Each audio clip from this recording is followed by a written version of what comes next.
This episode is dedicated to Zoe, whose simple text message to me at 4:49 p.m. today inspired me to start Joy and Olives podcast. Welcome to Joy and Olives. My name is Jasmine, and you're listening to episode 1.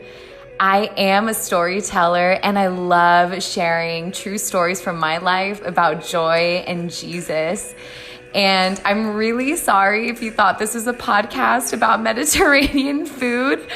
I just really like olives, and maybe in another episode I can share about why it's part of the podcast's name. Okay, let's get started. Woo! Wow. I have been wanting to start a podcast for a very, very long time. And actually, it's hilarious. I just finished sending a voice message to a friend, just telling her about how stressed out I was about this whole dream of mine.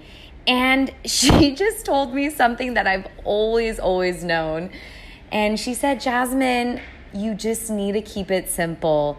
Just pretend like you're recording a 5-minute voice message for me. And that's it. And I told her, yeah, but even for something like that, I would have to find the time to do that. I would have to sit down and think about what I would say in those 5 minutes just to maximize the time. And finally, after I finished talking to her, I just felt like, you know what? I need to begin. So this is my very first take.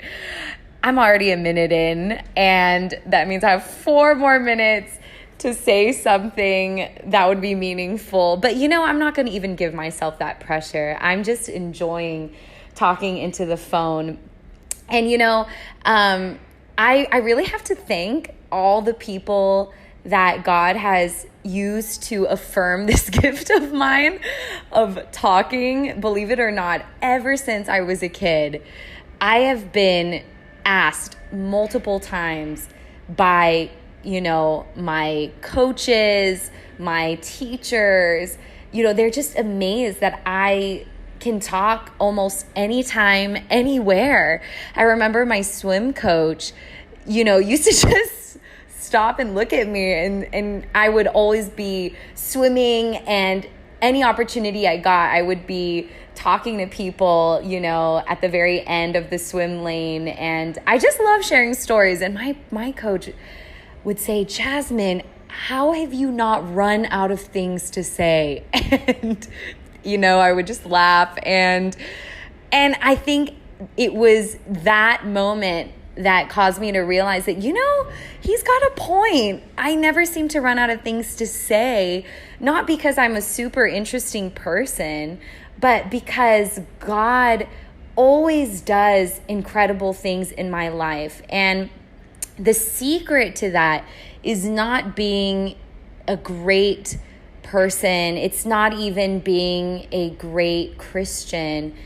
I think having an amazing life starts with expecting amazing things from God. And so I will wake up, and I will admit that, on a daily basis, I wake up and there's this feeling of, oh, this is just going to be another day. There's so much to do. And the Holy Spirit will just stop me in my tracks, and he'll remind me that, no, this is not just going to be another day. This is going to be an amazing day.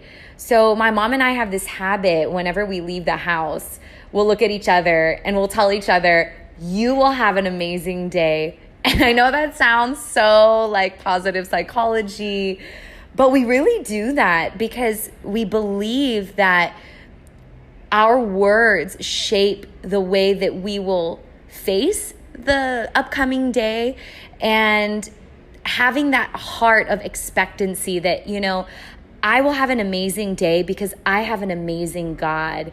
And if God could send Jesus, the most amazing person that ever walked on the face of the planet, if God could send Jesus to die in my place because he is the Son of God, then of course, he can do all other things for me, whether I need a bit of excitement in my day, whether I need encouragement for the day, whether I need, whether I need hope for the day, God's going to send it in an incredible, surprising way.